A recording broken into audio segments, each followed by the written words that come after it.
তো কালকে ছাদের মধ্যে অনেকগুলা কাজ করছি, ছাদের পাতা পরিষ্কার করছি, তারপরে আরও অনেকগুলা কাজ আছিল, কাজ করলাম। তো কাজ শেষ করে ফ্রেশ হইয়া ভাবলাম যে সন্ধ্যা হয়ে গেছে, মন্দিরে আগে বাতি জ্বালাইয়া দিয়াই। তো মোমবাতি লইলাম আর আগরবাতি। তো মন্দির বেশি দূর না, আমাদের বাড়ির পাশেই মন্দির, 1-2 থেকে 3 মিনিট লাগে যাইতে। তো আগে গিয়া মন্দিরে আমি বাতি জ্বালাইয়া দিলাম, মোমবাতি আগরবাতি। সন্ধ্যার সময় শিবর কাছে, শিব মন্দিরে গিয়ে দিলাম বাতি করিয়া জ্বালাইয়া। তো শিব মন্দিরে বাতি জ্বালাইয়া দেওয়ার পরে তারপরে করলাম, ভক্তি দিলাম আমি ভক্তি দেওয়া শেষ করিয়া শিব মন্দিরের পাশেই একটা রুমের মধ্যে শিব আর একটা রুমের মধ্যে দুর্গা।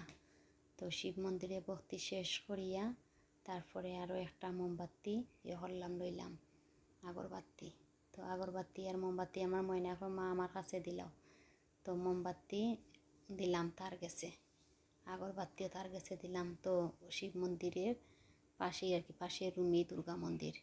তো দুর্গা মন্দিরে মোমবাতি আর আগরবাতি দুর্গার সামনে জ্বালাইয়া দিলাম সন্ধ্যার সময়। এটা হচ্ছে গিয়া দুর্গা মন্দিরের রুম। প্রত্যেক বছরে এই মন্দিরে আমরা দুর্গা পূজা হয়। পাশে একটা দিঘি আছে, এই দিঘির মধ্যে যাত্রা হয়।